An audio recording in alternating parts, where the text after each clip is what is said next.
જય ધન્વંતરી મિત્રો, હું વૈદ રમજુભા સરવૈયા. આજે મિત્રો આપણે શરદી ઉધરસ વિશે ચર્ચા કરવાના છે. મિત્રો, ઘણીવાર શરદી ઉધરસ મહિના સુધી મટતી નથી દવાઓ લેવા છતાં. તો એની પાછળ શું કારણ છે? શું એની ચોક્કસ સારવાર થતી નથી? નિદાન આપણે ચોક્કસ નથી મળતું? ઉધરસનું કારણ એના વિશે આપણે ચર્ચા કરીએ મિત્રો. તો મિત્રો, આપણા આયુર્વેદ શાસ્ત્રોની અંદર ઉધરસના 5 પ્રકાર કીધા. 5 પ્રકારે ઉધરસ થાય. જનરલ આપણે તો ઉધરસ એટલે ઉધરસ જ સમજતા હોઈએ, અને ઘણી વખત આપણે એવું નક્કી કરતા હોઈએ છીએ કે ઉધરસની આવડી આ દવા છે એમ. પણ એવું નથી મિત્રો, કે ઉધરસની કોઈ ફિક્સ દવા નથી. ઉધરસનું કારણ જ્યાં સુધી આપણે જાણીએ નહીં ત્યાં સુધી આપણે ઉધરસમાં રિઝલ્ટ ન લઈ શકીએ. તો મિત્રો, ઉધરસના 5 કારણની અંદર એક વાયુના દોષથી ઉધરસ થાય, એક પિત્ત કોપથી ઉધરસ થાય, અને એક કફના દોષથી મિત્રો ઉધરસ થાય. તો મિત્રો, ઉધરસને સામાન્ય ગણી અને એમાં આપણે બેદરકાર રહેવાની જરૂર નથી. કારણ કે ઉધરસમાંથી પછી એલર્જીમાં ફેરવાઈ જાય અને એમાંથી ભયંકર બીજા અનેક રોગોનું મૂળ છે ઉધરસ. ઉધરસ આવવાના બીજા ઘણા કારણો હોય છે. તો આપણે લાંબો ટાઈમ સુધી આપણે એમાં ધ્યાન ન દઈએ અને મને ખાલી ઉધરસ જ છે એવું આપણે માની અને આપણે સામાન્ય સારવાર લેતા હોય, કોઈ વૈદ્યની સલાહ ન લેતા હોય, તો ઘણી વખત આપણે અમુક રોગો પારખવામાં મોડું થઈ જાય મિત્રો. એટલે ઉધરસ શરદીની વહેલી તકે આપણે સારવાર લેવી ખાસ જરૂરી છે. તો આ 3 દોષથી ઉધરસ થાય, વાત, પિત્ત અને કફ. તો મિત્રો, આપણે કેમ એને ઓળખશું? તો મિત્રો, વાયુથી જો ઉધરસ થાય તો એ સૂકી ઉધરસ આવે, આપણને કફ ન નીકળે.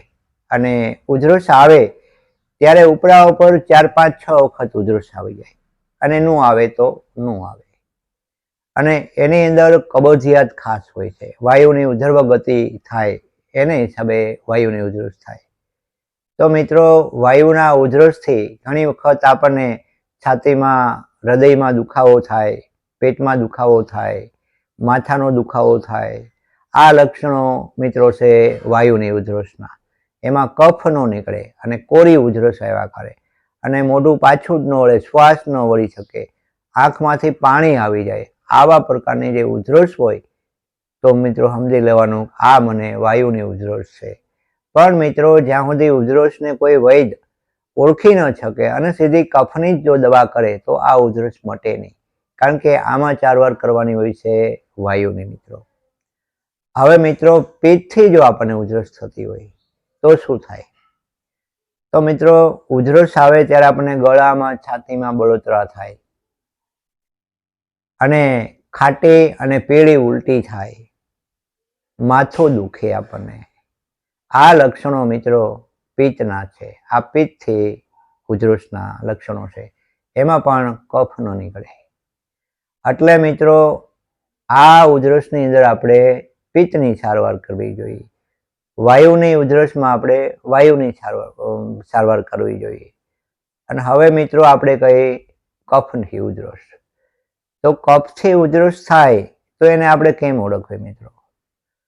તો આપણું શરીર ઠંડુ પડે, ભૂખ ઓછી લાગે, શરીરમાં આલસ્ય વધારે આપણને રહે, અને મિત્રો ઉધરસ આવે એટલે મોઢામાં કફ લેપાઈ જાય અને ગળફા પડે. પાક્યા પછી આપણને ઉધરસ સરળતાથી કફ કાઢી શકે, પણ કફ પાકે નહીં ત્યાં સુધી આપણને ઉધરસ વધારે તકલીફ કરે મિત્રો. આ આપણે 3 દોષથી ઉધરસની વાત કરી મિત્રો. હવે આ સિવાય બીજા અનેક રોગોનું કારણ હોય છે ઉધરસ. જેમ કે છાતીમાં જખમ કંઈ પણ હોય તો એનાથી પણ ઉધરસ થાય મિત્રો. ફેફસામાં ચાંદા હોય તો એનાથી પણ ઉધરસ થાય. ક્ષય હોય આપણને, ટીબીના તો એનાથી પણ મિત્રો ઉધરસ થાય. પછી કાન, નાક કે ગળાના આપણને કંઈ પ્રોબ્લેમ હોય તો એનાથી પણ ઉધરસ થાય મિત્રો. તો ગળામાં, શ્વાસ નળીમાં આપણને સોજો આવતો હોય કે શ્વાસ નળીમાં સાંધી પડી હોય તો પણ મિત્રો આપણને ઉધરસ થાય. ઘણી વખત ગળાના કેન્સર હોય તો એમાં પણ ઉધરસ થાય. તો એ ગળાના કેન્સરની ઉધરસને આપણે કેમ ઓળખશું મિત્રો? તો મહિનો દિવસ સુધી ઉધરસ મળતી નથી અને મિત્રો ગળું સુકાય, આપણું ગળું કોરું પડે અને સુકાય અને ઉધરસ આવે. આ રીતની જે ઉધરસ છે, શ્વાસ નળીમાં સૂજન આવે, આ રીતના લક્ષણો છે એ ગળાના કેન્સરના ઘણી વખત હોઈ શકે. તો મિત્રો ફેફસાની અંદર જો ચાંદા હોય તો આપણે ગળફામાં લોહી આવે. ઘણી વખત ટીબીને હિસાબે પણ આપણે ગળફામાં લોહી આવે. તો તરત આપણે સારા વૈદ્યની સલાહ લઈ અને આપણે સારવાર લઈ લેવી જોઈએ મિત્રો. એટલે આની અંદર આપણે બહુ લાંબો ટાઈમ બગાડાય નહીં અને સામાન્ય આપણે ન ગણવું જોઈએ. આમ તો કોઈ પણ રોગને આપણે સામાન્ય ન ગણવો જોઈએ. હવે મિત્રો વાત પિત્ત કફ વધતા બીજા અનેક રોગોથી આપણને ઉધરસનો પ્રોબ્લેમ થાય. હવે મિત્રો આપણે કફની ઉધરસ હોય કે વાયુની ઉધરસ હોય કે પછી પિત્તની ઉધરસ હોય, તો મિત્રો વાયુની ઉધરસ હોય તો એમાં કફ ન નીકળે અને કોરી ઉધરસ આવે તો એનો અપાન વાયુ સ્થાન ભ્રષ્ટ થયો હોય ઉધર્વ ગતિમાં, તો એને હિસાબે ઉપરા ઉપર આપણને કોરી ઉધરસ આવે ને ગળું ગાજે તો સમજી લેવું કે આ વાયુની ઉધરસ છે. તો એને મટાડવા માટે મિત્રો આપણે અનુલોમન કરવું જોઈએ. હિમેજ આપણે રાત્રે એડિયામાં તળેલી ગોળ સાથે લેવાથી અનુલોમન થાય અને પેટ સાફ આવે અને ઉધરસમાં રાહત થઈ જાય. ઉધરસની દવા લીધા વગર ઘણી વખત આવું પણ બને. પછી કંઠકારી લવણ, એ પણ આપણે મધમાં 1 ગ્રામ સવાર બપોર સાંજ 3 ટાઈમ છાંટી શકીએ. યષ્ટિ મધુ વટી આપણે ચૂસી શકીએ અને યષ્ટિ મધુ ચૂર્ણ પણ આપણે 2 ગ્રામ સવાર બપોર સાંજ આપણે છેજ ઉફાળા પાણી સાથે લઈ શકીએ. પછી મિત્રો એલાદી વટી કરીને આવે વાયુના ઉધરસ માટે, ખાસ કોરી ઉધરસ આવતી હોય તો એમાં એલાદી વટી આપણે 1 ગોળી આખા દિવસમાં 5-7 ગોળી ચૂસીને એનો રસ ઉતારીએ તો એનાથી પણ સારો ફાયદો થાય. હવે મિત્રો પિત્તથી જે ઉધરસ આપણને હોય તો એમાં સીતોપલાદી ચૂર્ણો છે, સીતોપલાદી ટેબ્લેટ છે, મિત્રો અવિપતિકર ચૂર્ણો છે. આપણે પિત્ત શામક ઉપચારો કરવા જોઈએ. યષ્ટિ મધુ પણ પિત્તની ઉધરસમાં આપણે સારું કામ કરે, એ પણ આપણે આપી શકીએ.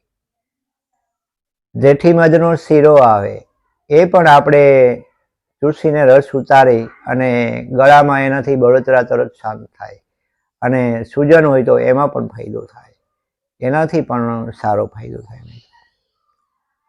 પછી મિત્રો કફથી ઉધરસ હોય તો એના માટે આપણે અરડુસીનો રસ 1 ચમચી 2 ચમચી મધમાં મિલાવીને આપણે છાંટી શકાય. પછી ભોરીંગળીના પંચાંગનો ઉકાળો કરી અને એ પણ આપણે લઈ શકાય મિત્રો. પછી મિત્રો ત્રિકટુ અને ત્રિફળા આ 2 સમાન ભાગે મિક્સ કરી અને સવાર સાંજ 1 ચમચી આપણે મધ સાથે લઈ તો એનાથી પણ આપણને સારો ફાયદો થાય. પછી મિત્રો એક આપણે ભોયામળી, તુલસીના પાન, અળુસીના પાન, બિલ્લીપત્રના 1-2 પાન એનો આપણે કવાચ બનાવી અને એ પણ ઉધરસમાં સારું કામ આપે. એમ શાસ્ત્રોક્ત પ્રોડક્ટ ઘણી છે, જેમ કે ભાઈ કનકાછવ, ત્રિકટુ ટેબ્લેટ આવે, વાસારિષ્ટ, વાસાછવ, વાસા ચૂર્ણ, કંઠકારી ચૂર્ણ, આવા અનેક શાસ્ત્રોક્ત પ્રોડક્ટ છે મિત્રો.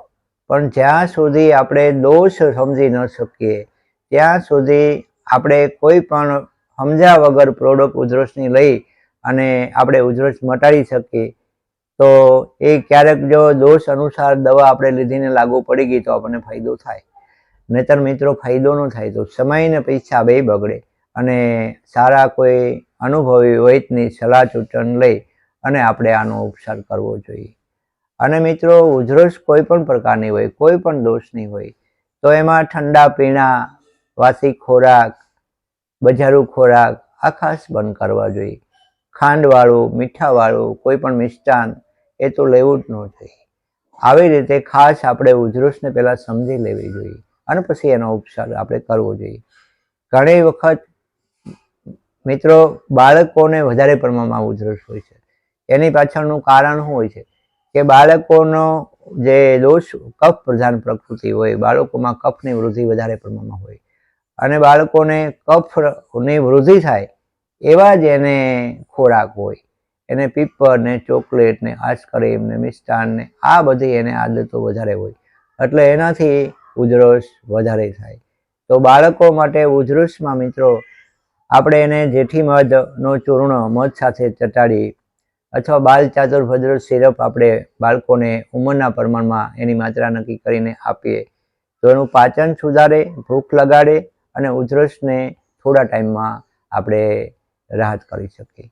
તુલસીના પાન પણ એમાં બહુ સારું કામ કરે. આ રીતે મિત્રો આપણે ઉધરસના શરદીના રોગને સારી રીતે સમજી અને વિચારી અને દોષ નક્કી કરી અને આપણે એની સારવાર કરવી જોઈએ. કોઈ પણ રોગ દોષ નક્કી કર્યા વગર મટતો નથી. આપણે એવો વહેમમાં ન રહેવું કે ફક્ત ઉધરસ કફથી જ આવે. બસ આ એટલી વાત કરી અને આપણે વાતને વિરામ આપીએ. બીજા મુદ્દા સાથે આપણે મળતા રહીશું અને આગળ પાછળના એક રોગ ઉપર મારા જે વિડીયો છે શાંતિથી વ્યવસ્થિત આપણે સાંભળી અને આપણો રોગ આપણે ઓળખી શકીએ અને સારા વૈદ્ય પાસે જઈ અને આપણો ઉપચાર કરી શકીએ. આવું ખાસ ધ્યાન દેવાની જરૂર છે. નમસ્કાર મિત્રો.